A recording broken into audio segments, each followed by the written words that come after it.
Good afternoon, and thank you for tuning in again. It's been quite a mixed bag weather-wise this afternoon. I hope you had a nice weekend. I baked some bread and baked an orange cake, which was fun and nice. So, this weekend we had news from the Ukraine. Good news about a town which is quite important called Avdiivka, which means that the Russians have broken through the Ukrainian defenses and the way is open for them to do as they wish in the territory. There is no resistance. The Ukrainians are retreating, and this has been confirmed. I have confirmed reports from Colonel Macgregor and Scott Ritter, who are both specialists on this, and the links to their respective channels are in the description below. So the reason why I'm talking about Avdiivka and the Ukraine is to give you yet another example of all the propaganda we are subjected to. Now, the British had an empire, and so did the Russians, and our royal families were cousins. And whilst they both pursued their own interests, there was very, very rarely any military or economic clash.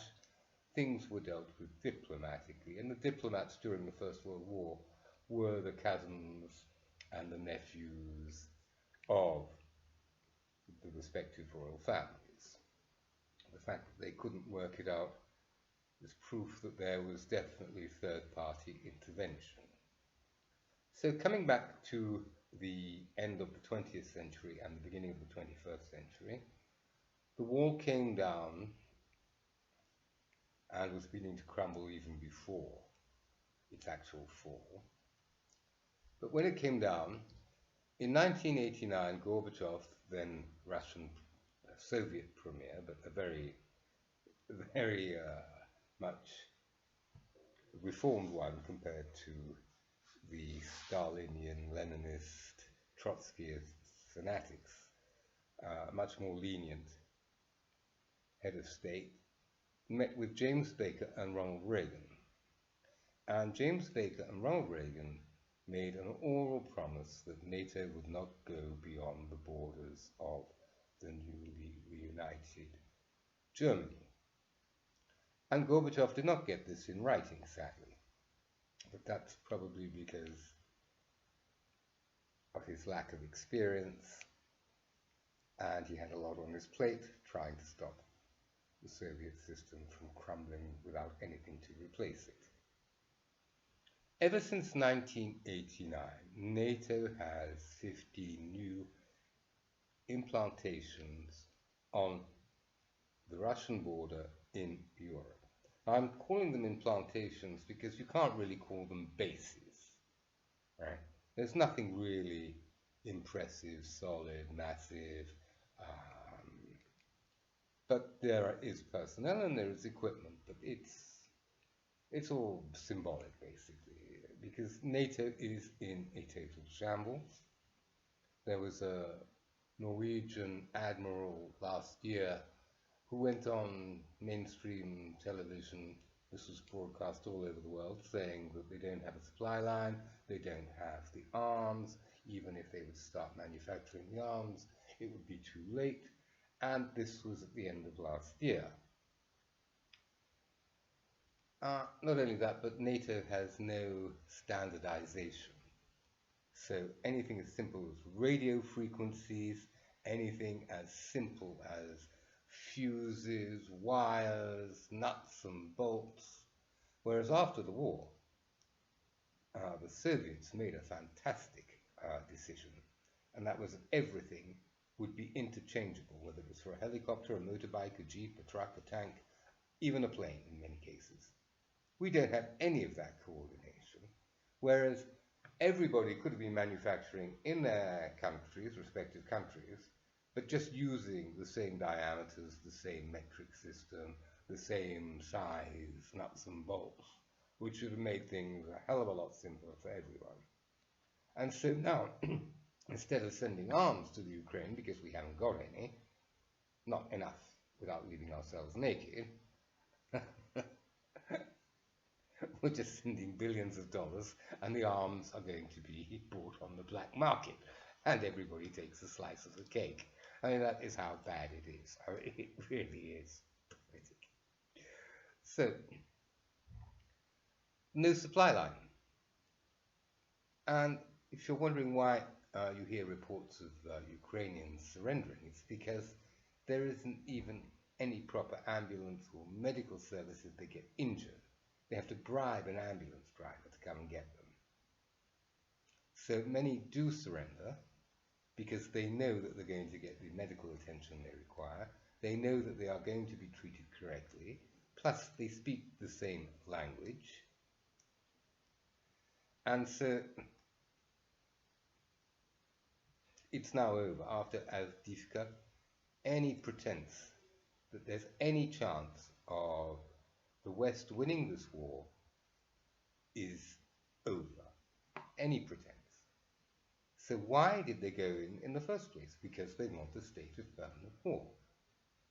That way they can keep on dishing out propaganda, and they can keep on taxing us, and they can keep on rendering our lives more miserable and break our morale. Because this is a planned systematic destruction of our value system and our wealth and our comfort and our joie de vivre. And we have a right to flourish and prosper. Right? And convincing us otherwise is criminal. So the other thing to note about the Russian advance is that all the military specialists, Ritter and Mcgregor amongst others, have noticed that they have successfully incorporated drones into battlefield combat, which means it's not just a little one-off strike, oh look, there's a petrol dump there, we'll go get a drone to drop a bomb on it. This is in the heat of the moment.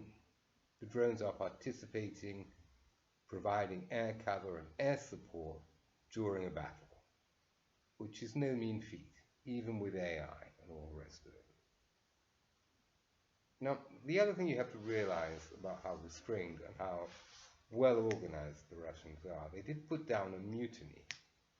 The Wagner group is a group of mercenaries, but they're highly trained and highly disciplined. But they mutinied, and one of the main reasons they mutinied was because they knew they could put an end to this war immediately. They just had to be less restrained and simply go for the jugular. And they mutinied under the leadership, who is now dead, who died in a plane crash several months after having been exiled to Belarus. But no one was shot during this mutiny. No Russian civilian, no Ukrainian civilian, no military personnel, regular Russian army, Ukrainian regular army, or anyone from the Wagner group. No one. So then, if we rewind to before 2014, and they had elections, what we could call as near fair and democratic elections as possible for a country that was still putting itself together after the collapse of the Soviet Empire and who had terrible disasters to deal with, like Chernobyl. Zelensky was elected on a peace ticket to end the war and not escalate. And the Russian-speaking inhabitants of that part of the Crimea had voted clearly that they wished to remain part of the Russian Federation. And this was acknowledged. And the Ukrainian parliament were quite happy with this. And then all of a sudden, Boris balls it up, Johnson, goes over to Kiev, and the Minsk Accords are in tatters, and the war starts to escalate, and it got to this ridiculous point. Now, give you an idea of how ridiculous it is. We cannot even get proper statistics on the number of wounded and the number of actually killed and the number of missing in action. We know it's approximately 400,000 male soldiers, right? We're not counting the new female recruits, which is an absolute travesty of war, and 400,000 healthy men dying for strictly nothing except the military-industrial congressional complex. And if you look at the billions the Americans have sent for nothing, except their arms factories and the very large manufacturers definitely are rubbing their hands, as are their shareholders, and crying all the way to the bank. But apart from that, the only people who won this war are the bankers and the arms manufacturers yet again. The reconstruction of the Ukraine is going to be a long and traumatic experience as well. And we're very lucky that Putin did show such wonderful restraint, and the civilian population, wherever possible, had been spared, unlike certain of the actions of the Ukrainian generals.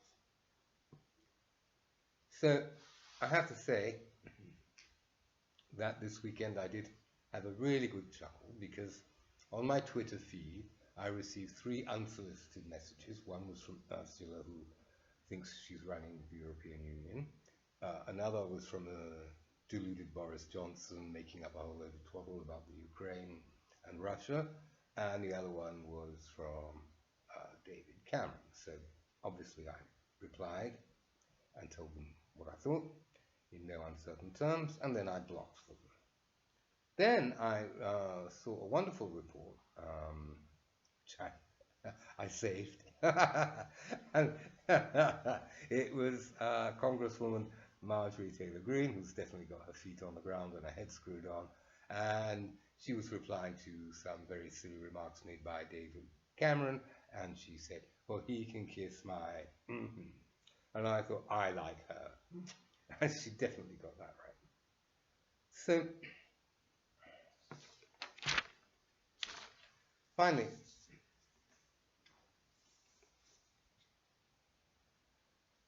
to say how stupid this entire episode has been run. The sanctions have strengthened the Russian economy, and there are lots of ways you can check this. You don't have to take my word for it. But everybody says the ruble's got buying power when you're in Russia.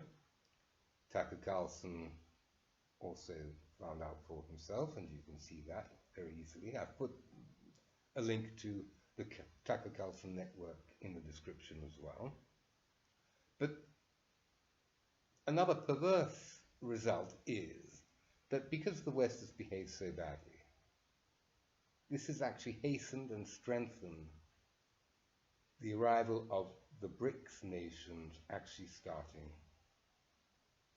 to coagulate as a cohesive economic trading group, which means that the hegemony of the dollar is well and truly over as well.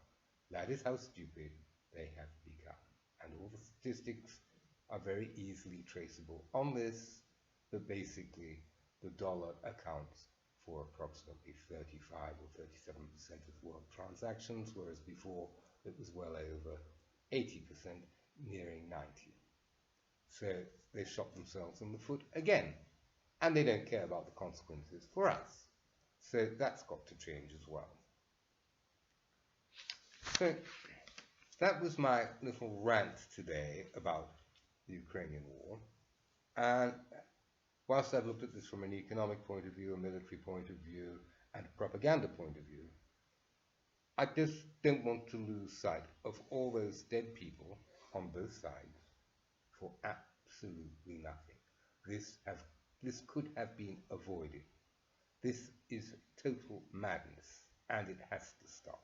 And we have to change our politicians, and we have to insist on new rules about eligibility and where they get their funding and their support from.